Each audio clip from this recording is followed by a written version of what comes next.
My family cut contact with me for 9 years because of a lie. Now it's my turn for revenge. My cousin accused me of something I didn't do, and my family were so disgusted by me that they cut contact.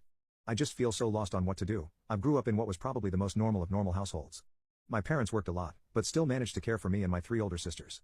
We were never super close as a family, but never had any issues either. The same goes for my extended family. They always lived a few hours away, but we saw each other during summer holidays or Christmas and always got along great. But when we got older, we naturally grew apart as everyone had their own lives. I'm 31 now. In 2014, when I was 22 and attending uni, I got a phone call from my mother that turned my life upside down. I remember I didn't even answer at first, because I was gaming with friends. But she called again immediately after the first call. This was an unwritten rule in the family. If you call twice like that, it's important. Like someone died important. So when she called again, I excused myself and answered, only to hear chaos in the other end. Like people were arguing. But when my mom realized I had answered, it sounded like she went to another room and closed the door.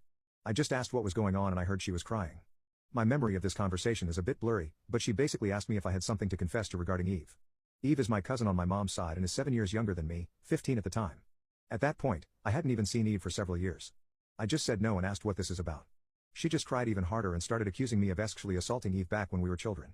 That Eve had told everything to my sister, and that my sister told my mother and my aunt. Eve had told them that back when she was 9, and I 16, she'd been playing in my room when I came in and started feeling her under her clothes and kissing her. My mother screamed at me to say something, but I couldn't even speak. It was all so absurd. I remember thinking that must be some bad joke. The last thing I remember saying was that it's not true and that Eve is lying. But then my mom goes on saying that Eve gave such a detailed description of where and how. Then she kept asking something like, "Did you do this? Did you do this?" And I just screamed back at her no. Each time.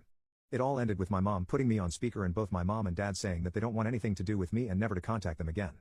2 of my sisters texted me later that day, pretty much saying that I'm disgusting and then blocked me. I know it's weird, but after that call I went to have a long shower. To this day I still don't know why I did that. After calming down, I started calling and texting everyone, even Eve. No one answered and the ones who hadn't blocked my number by then quickly did so. The only thing I heard back was from my father who texted me to stop contacting them and that they need to heal. That was 9 years ago and I haven't spoken to anyone in my family since that day. To say this effed me up is an understatement. I was living in a haze for weeks after that and hardly ate at all. It didn't help that this was right before I was supposed to defend my bachelor's thesis and was already stressed out. Luckily my co-writer sensed something was up and saved me by controlling the conversation so that I got the easy parts. Without him I am sure I would have failed. Needless to say, no one came to my graduation. Then started the worst period of my life.